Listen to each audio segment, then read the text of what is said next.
منحوس معذرت کے ساتھ کچھ لوگ کہتے ہیں جہیز لینا لعنت نہیں ہے، اور آپ صلی اللہ علیہ وسلم نے اپنی بیٹی کو جہیز دیا تھا، آپ صلی اللہ علیہ وسلم نے اپنی بیٹی کو جہیز نہیں دیا تھا، حضرت علی سے نے پیسے دیے تھے۔ دو روایتیں، ایک تو حضرت علی سے مہر لے کے اس میں سے کچھ چیزیں بنائی تھیں، اور ایک روایت یہ کہ حضرت علی خود نبی کی کفالت میں تھے، مسکین تھے، غریب تھے، کچھ بھی نہیں تھا، تو بیٹی دے دی تو کچھ بھی نہیں ہے ان کے پاس، تو تھوڑا سا تعاون کر دیا۔ تو آپ کا داماد اگر اتنا غریب ہے، کم بخت ڈبل بیڈ بھی نہیں خرید سکتا، منحوس معذرت کے ساتھ اور ڈنر سیٹ بھی نہیں خرید سکتا، واشنگ مشین بھی نہیں خرید سکتا، تو ایسے منحوس کو تو بہت احتیاط کرنی چاہیے کسی پہ گستاخی کا فتویٰ لگانے سے پہلے، کسی کو دائرہ اسلام سے باہر نکالنے سے پہلے، کسی کو منکر رسول یا نبی صلی اللہ علیہ وسلم کی نبوت کا منکر بنانے سے پہلے، کسی کو جہنمی قرار دینے سے پہلے بہت زیادہ احتیاط کی ضرورت ہے۔ حتی الامکان اس کی بات کا اچھا معامل تلاش کرو۔ بھئی یہ مثالیں ہیں۔ بسم اللہ الرحمن الرحیم۔ یہ جو حضرت علی کی گستاخی کے بارے میں میرا کلپ چلایا ہے، میں کبھی تصور بھی نہیں کر سکتا حضرت علی رضی اللہ تعالیٰ عنہ کی گستاخی کا۔ حضرت علی سے محبت ہمارے بھی ایمان کا جز ہے، شیعہ حضرات بھی کی نظر میں بھی وہ قابل احترام ہے، تو میرا خیال ہے کہ شیعہ سنی فسادات کی کوئی کوشش معلوم ہوتی ہے۔ شیعہ علماء سے بھی میری بات چیت رہی ہے پہلے بھی، ہمیشہ سے بھی۔ اہل بیت کی محبت میں تو سب مشترک ہیں، ٹیلی ویژن میں بھی میری ڈیبیٹ رہی ہے شیعہ علماء کے ساتھ، اور بیٹھے ہم حضرت صحابہ کرام کی محبت پر، انہوں نے بھی بات کی، ہم نے بھی بات کی، تو یہ کوئی فسادات والی صورت معلوم ہوتی ہے۔ ویسے بھی آپ دیکھیں کہ میں کسی غریب کی توہین نہیں کر رہا اس میں اس داماد کی توہین کر رہا ہوں جو جھوٹ بول کر اپنے آپ کو غریب ثابت کرتا ہے اور لاکھوں روپے کا جہیز لیتا ہے۔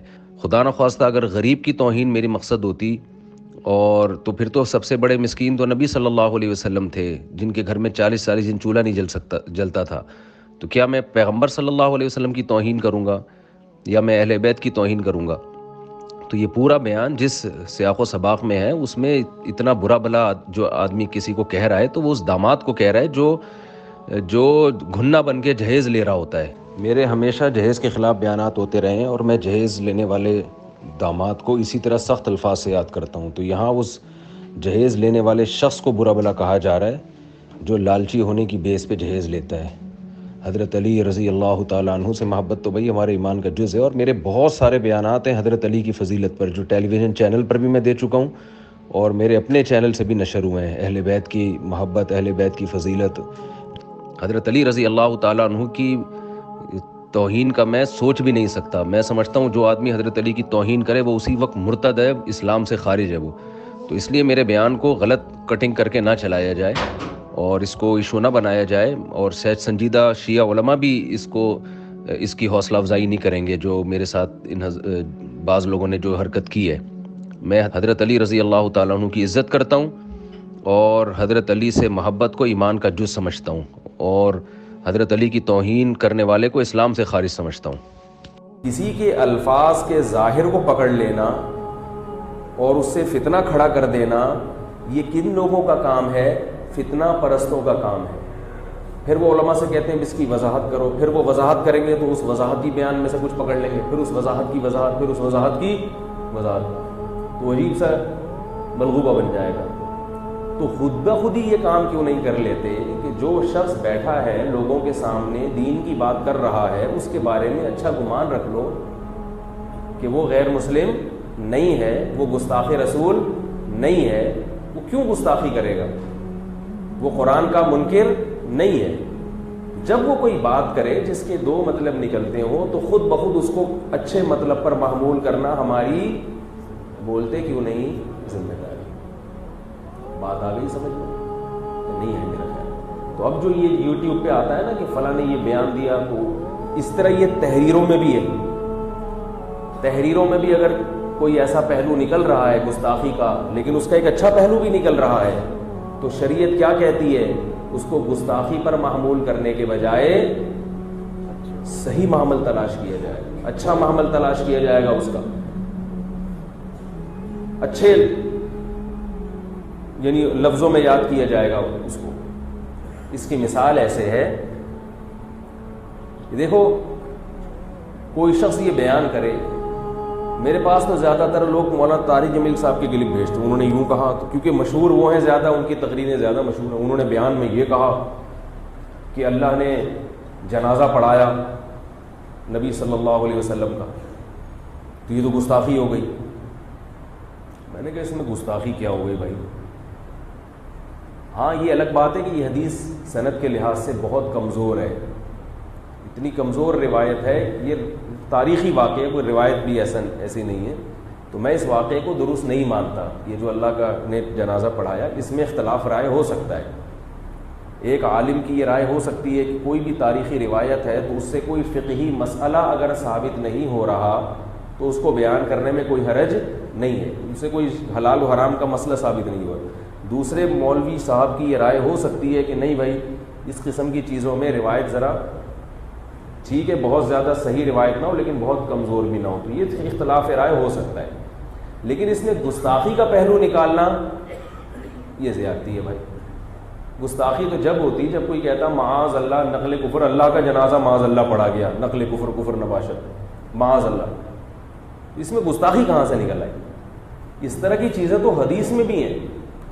رسول اللہ صلی اللہ علیہ وسلم نے ارشاد فرمایا کہ جب کوئی بندہ کثرت سے نوافل پڑھتا ہے، نفلی عبادت کرتا ہے، صحیح حدیث ہے، تو اللہ تعالیٰ اس کے ہاتھ بن جاتے ہیں جس سے وہ پکڑتا ہے، اللہ اس کی آنکھیں بن جاتے ہیں جن سے وہ دیکھتا ہے، اللہ اس کے کان بن جاتے ہیں جن سے وہ بولتے کیوں نہیں سنتا ہے۔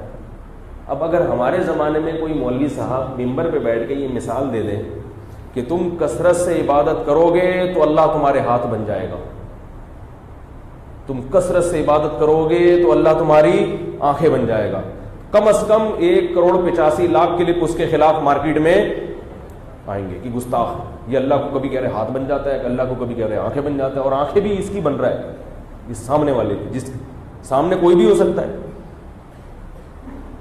یہ دور چل رہا ہے، سمجھ رہے ہیں؟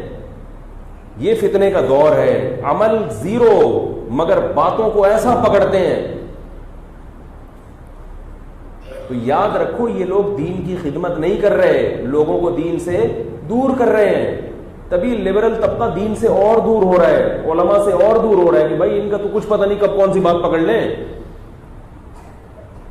اسی طرح یہ چپل پہ معاذ اللہ کبھی آ رہا ہے اللہ کا نام لکھا ہوا ہے، ایسی کبھی تصویر کبھی آ رہا ہے کہ وہ کیوں چپل پہ اللہ کا نام لکھے گا کوئی اللہ کے بندو؟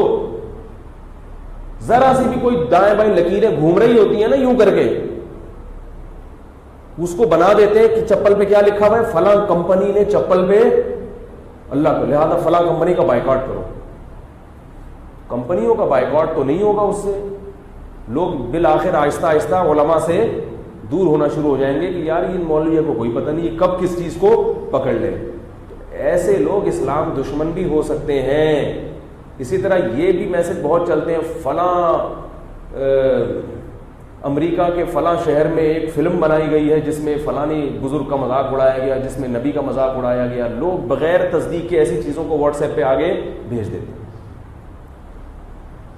تو بہت احتیاط کرنی چاہیے کسی پہ گستاخی کا فتویٰ لگانے سے پہلے، کسی کو دائرہ اسلام سے باہر نکالنے سے پہلے، اور کسی کو منکر رسول یا نبی صلی اللہ علیہ وسلم کی نبوت کا منکر بنانے سے پہلے، کسی کو جہنمی قرار دینے سے پہلے بہت زیادہ احتیاط کی ضرورت ہے۔ حتی الامکان اس کی بات کا اچھا معامل تلاش کرو۔ بھئی یہ مثالیں ہیں، یہ جو نبی نے فرمایا کہ جب کوئی بندہ کثرت سے عبادت کرتا ہے تو اللہ اس کے ہاتھ بن جاتے ہیں جن سے وہ پکڑتا ہے، اللہ اس کی آنکھیں بن جاتی ہیں جن سے وہ دیکھتا ہے۔ اس کا صحیح مطلب بھی تو ہو سکتا ہے، اور صحیح مطلب ہے کیا مطلب؟ اس کا کوئی کام اللہ کی مرضی کے خلاف نہیں ہوتا۔ اب وہ اللہ سے پوچھ کے اپنے ہاتھ کو استعمال کرے گا، گویا اس نے اپنا ہاتھ اللہ کے ہاتھ میں دے دیا کہ اللہ میرا اختیار ختم اپنے ہاتھوں پہ، میرا اختیار ختم اپنی آنکھوں پہ، اب جس چیز کو تو کہے گا دیکھوں وہ میں دیکھوں گا، گویا میں تیری آنکھوں سے دیکھوں گا۔ لیکن اگر پکڑنا چاہو تو اسی پہ کہ اللہ کی آنکھ، اللہ کو یہ کیوں کہہ دیا کہ اس کی آنکھ بھی ہوتی ہے بھائی، اللہ کو یہ کیوں کہہ دیا کہ اس کے ہاتھ بھی ہوتے ہیں۔